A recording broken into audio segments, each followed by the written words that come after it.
E aí, galerinha, tudo bom? Então, dando continuidade, não é, ao que a gente já vinha trabalhando na primeira aula, onde nós identificamos todo o processo de representação espacial, de a importância, a evolução das técnicas de representação espacial, a gente traz agora, né, uma análise mais pormenorizada dentro de como essa ciência cartográfica ela vem evoluindo de acordo com a implementação de novas tecnologias. É sempre importante a gente ressaltar isso, de que as novas tecnologias elas vão influenciar do desenvolvimento técnico das ciências e a cartografia não ficou de fora. Essa inserção dentro das novas tecnologias faz da cartografia um instrumento não apenas para a análise territorial, análise socioespacial, mas um instrumento para auxiliar no dia a dia das pessoas. Então, qualquer pessoa hoje utiliza do instrumento da cartografia a partir dessa ciência, dessa técnica cartográfica inserida dentro das novas tecnologias presentes no nosso dia a dia. A partir daí, cabe a gente identificar alguns elementos fundamentais.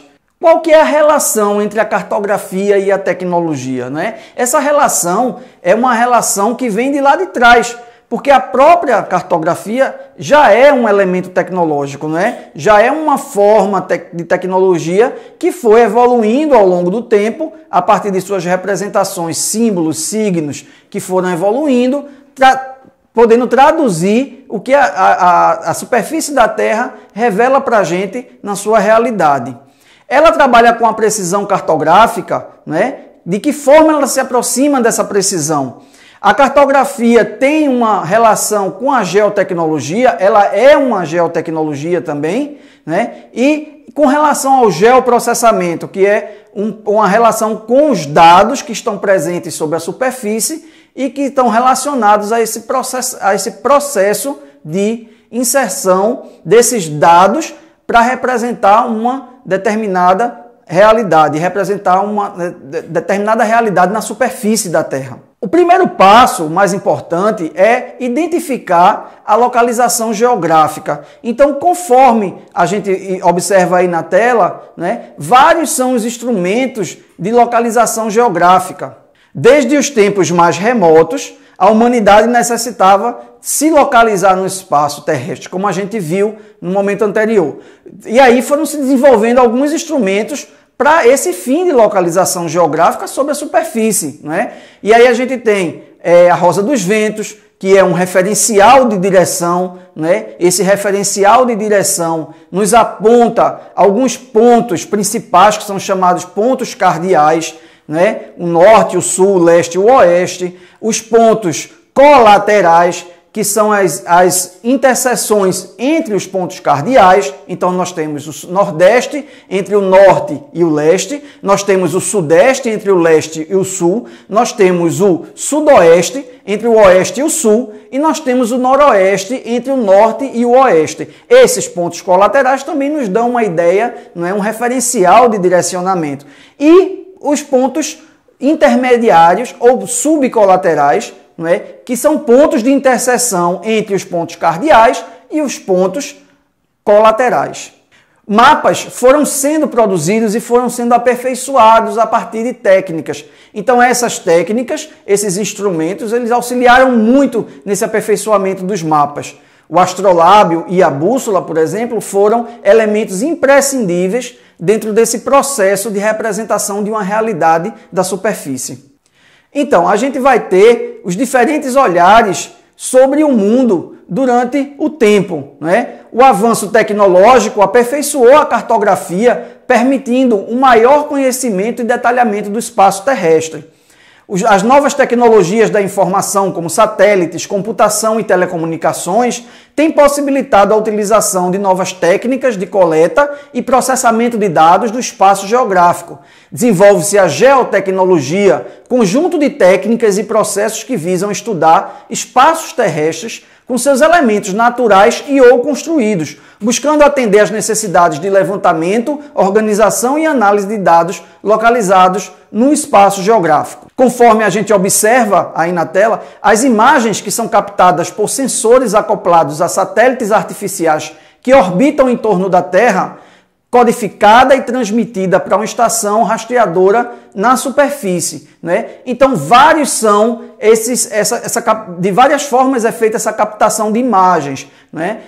Geralmente são sensores que estão orbitando, né? Seja numa distância maior, seja numa distância mais próxima, mas esses sensores captam a luz que é refletida da superfície, e ao captar a luz, elas vão nos dar informações em forma de dados. Esses dados são armazenados em estações que ficam na superfície da Terra e são processados, né? Por isso é o nome de geoprocessamento.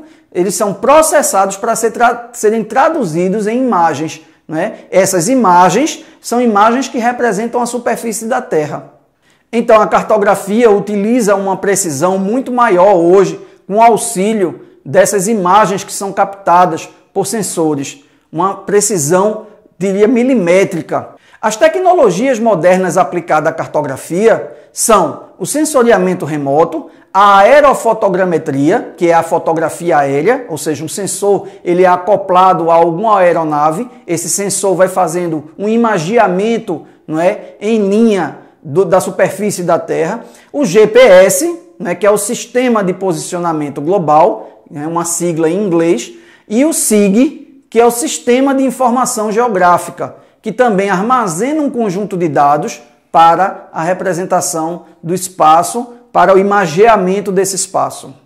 Então, o sensoriamento remoto, inicialmente, é um conjunto de técnicas de captação e registro de imagens à distância por meio de diferentes sensores, como equipamentos fotográficos, scanners de satélites, radares ou sensores acoplados a drones. Então, é um sensoriamento, ou seja, é feito a partir de um sensor que está remoto, ele está à distância e ele faz a captação dessa imagem à distância. É uma técnica que registra a imagem da Terra por sensores existentes nos satélites artificiais, podendo ser classificados como esses sensores, não é? Como sensores ativos ou sensores passivos. O sensor ativo é aquele sensor onde a radiação é emitida por fonte artificial, como satélites e radares, ou seja, o sensor emite a sua própria fonte e recebe, não é, essa resposta da emissão para seu próprio sensor. O sensor passivo é quando a radiação emitida ela é emitida por fontes naturais. A fonte natural principal para a emissão de radiação é o Sol. Então, é um sensor passivo quando recebe essa luz que é refletida da própria fonte solar. Os radares, né? Então, como a gente pode observar aí na tela, né, o radar é um dispositivo que permite detectar objetos a longas distâncias através de ondas eletromagnéticas. O desenvolvimento dos radares permitiu superar o problema relativo à necessidade de se ter um tempo claro, sem nuvens ou sobre áreas de florestas. O radar emite, não é, a onda eletromagnética e recebe a resposta dessa onda eletromagnética, fazendo assim uma leitura de dados, e esses dados vão compor um banco de dados para a formação da imagem. O radar é muito importante, por exemplo, para o controle de tráfego aéreo. Não é? Se utiliza radares para rastrear aviões no solo, como no ar, e na hora de orientar pilotos para que façam pousos e decolagens. Outras utilizações dos radares, né, são também para monitoramento de áreas florestais, monitoramento para incêndios, desmatamentos, entre outras atividades em áreas florestais. Né? Por exemplo, a polícia utiliza muito com o objetivo de detectar velocidade de automóvel, porque a onda eletromagnética sai, bate no automóvel, volta e dá a noção de velocidade. Né? As agências aeroespaciais, como a NASA, utiliza para mapear a Terra e outros planetas para rastrear satélites, fragmentos espaciais. A área militar utiliza os radares para detectar inimigos e guiar armas.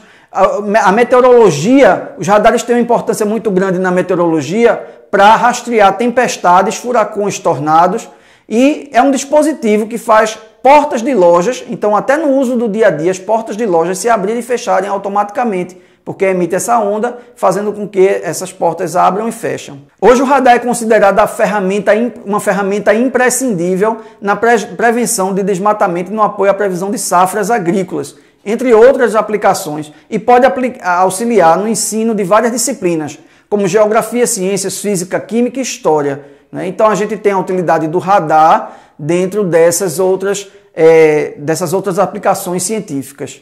A utilização dos sensores remotos acoplados à distância é muito importante dentro desse processo de previsão do tempo meteorológico, como sequência de eventos que são programadas ao longo do tempo. Então, os furacões são facilmente identificáveis por esses sensores que estão acoplados à distância em satélites.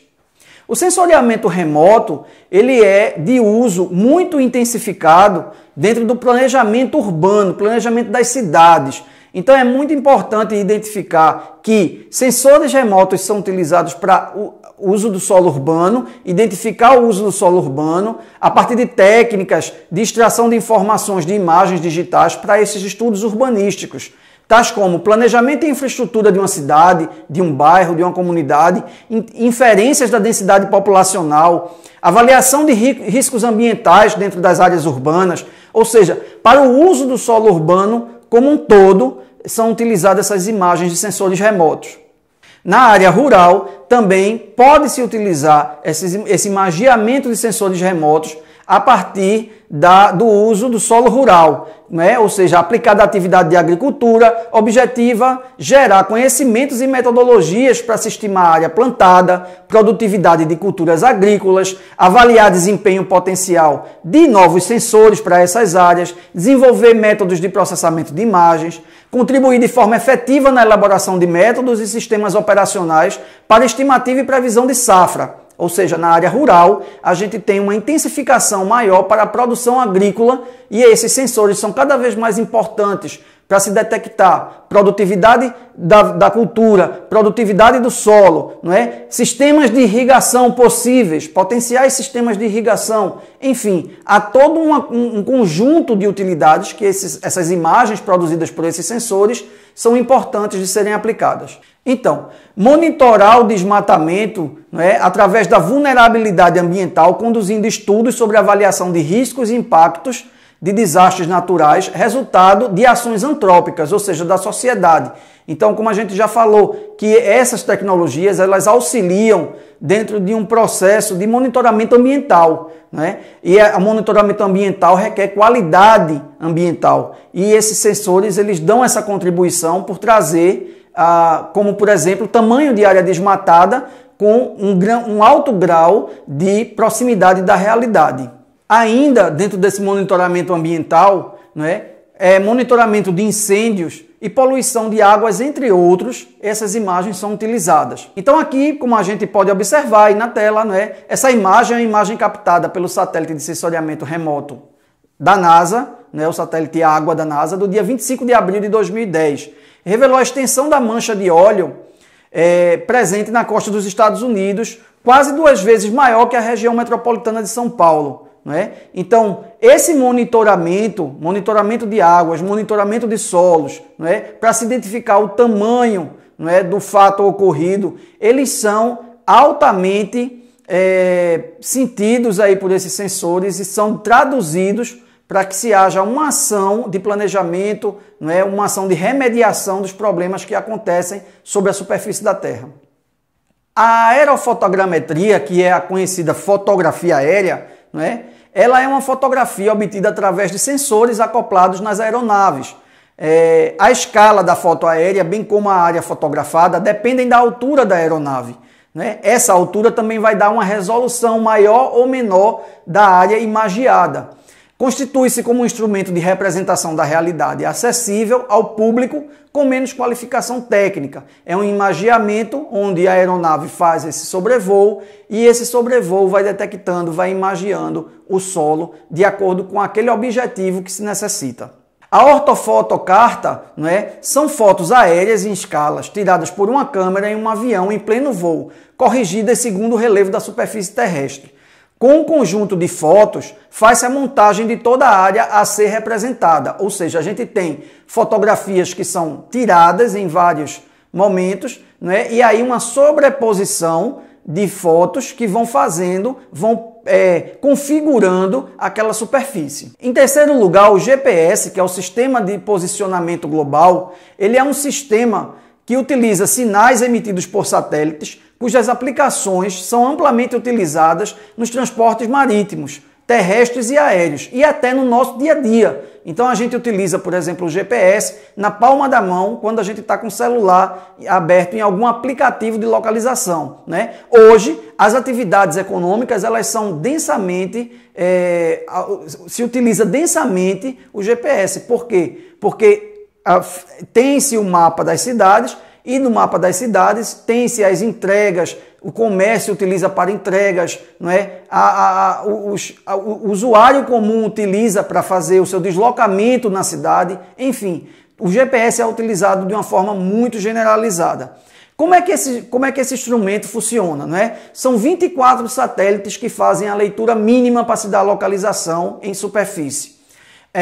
Esses satélites ficam em órbita da Terra e são utilizados nesse processo 6 rotas diferenciadas. Então, a gente tem um sensor, né, orbitando, vários sensores orbitando que vão dar esse posicionamento. Esse posicionamento ele não é perfeito, ele vai ter algumas divergências, tanto é que ele aparece com algumas distorções de metros ou até às vezes de centímetros, né? Mas ele auxilia muito nessas atividades. Inicialmente, o sistema de posicionamento global ele foi desenvolvido, né, durante o período da Guerra Fria, ou seja, terminou a Segunda Guerra Mundial, houve uma necessidade de se localizar com muito mais precisão e durante os exercícios táticos de guerra foi se desenvolvendo esse sistema de posicionamento sobre a superfície da Terra.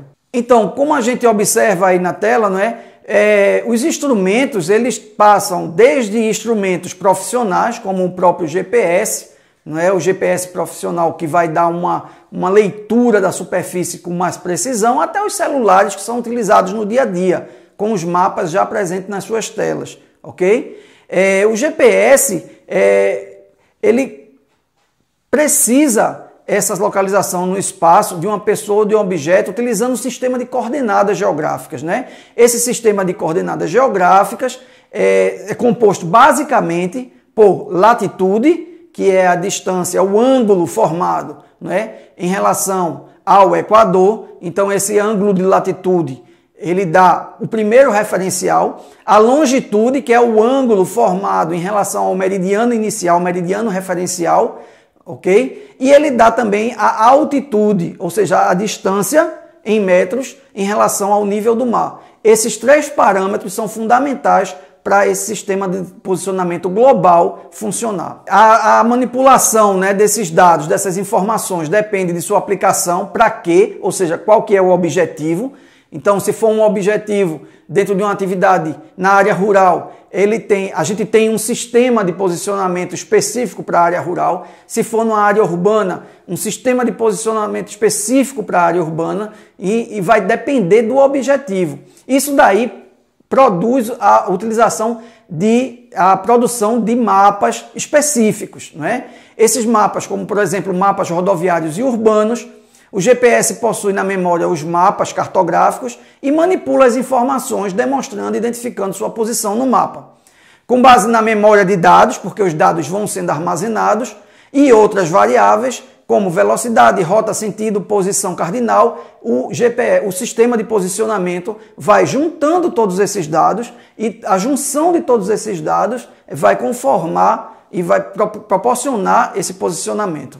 Então, de que forma o GPS ele é composto, né? Ele tem 3 elementos principais. O primeiro elemento fundamental é o sensor remoto, que está lá de posicionamento, então ele precisa fazer a leitura daqueles 24 satélites, né, para dar a localização específica sobre a superfície da Terra. São satélites distribuídos em órbita, de modo que cubram toda a superfície da Terra a aproximadamente 20 mil quilômetros de altura. Em superfície, a gente tem uma rede de tratamento desses dados espalhada por todo o planeta, que faz o controle dos satélites, né? Então, satélites lá orbitando, em superfície, a rede de estação de tratamento, que vai compor o armazenamento desses dados de informações, né? E por fim, lá na ponta, o usuário que vai estar se deslocando na superfície e que vai receber o sinal do GPS e que vai estar utilizando esse armazenamento de dados para sua localização. Então, como a gente pode ver aí na figura, não é? Temos ali os satélites, geralmente satélites de diversos empreendimentos, satélites de operadoras de telefonia, satélites de televisão, enfim, satélites dos mais diversos que estão orbitando sobre a Terra, não é? Em Terra, nós temos as estações de tratamento que recebem esse sinal. Esse sinal, ele vai para um banco de dados, esse banco de dados vai ser processado, vai ser totalmente informatizado e vai se dar na ponta as condições para que o usuário possa se utilizar desse sistema de posicionamento. Então, esse sistema de posicionamento, ele tem algumas utilizações específicas, como localizar alvos a serem atingidos, né? Guiar ou teleguiar mísseis, orientar a navegação aérea e marítima, identificar a variação de fertilidade de solo, controlar queimadas, demarcar fronteiras e planejar rotas e rastrear veículos. Posteriormente, a gente tem o Sistema de Informação Geográfica, o chamado SIG, né? O SIG é um conjunto de tecnologias relacionadas à informação e ao monitoramento do espaço terrestre. Resulta da utilização conjunta de mapas digitais elaborados com auxílio de GPS e de bancos de dados informatizados. Esses sistemas permitem coletar, armazenar, processar, recuperar, correlacionar e analisar diversas informações, gerando grande diversidade de mapas e gráficos para as necessidades específicas. Então, o SIG, ele traz informações de bancos de dados e são armazenados, são coletados, são armazenados e servem para um processamento posterior e serem recuperados para correlacionar e analisar diversas informações sobre o espaço geográfico, atendendo àquela necessidade específica de análise. Algumas aplicações do Sistema de Informação Geográfica, elas são muito utilizadas em áreas urbanas, por exemplo, para planejar a distribuição e calcular custos dos serviços como coleta de lixo, por exemplo. As áreas onde o lixo vai passar, onde vai coletar, essas informações são juntadas num banco de dados e servem para o planejamento. Planejar investimentos em obras públicas, facilitar o levantamento de imóveis para cálculo e controle da arrecadação de taxas e impostos, melhorar a qualidade do sistema de transporte coletivo e tráfego urbano e cadastrar propriedades, empresas e moradores com grande número de informações. O uso do Sistema de Informação Geográfica é um uso muito geral, é um uso muito amplo. Então, há necessidade específica de alguém que precisa utilizar o sistema, recorre ao sistema apenas especificamente para aquilo que precisa e retira as informações, os dados que são armazenados lá no Sistema de Informação Geográfica. Bom, pessoal, a gente vai ficando por aqui. Até a próxima.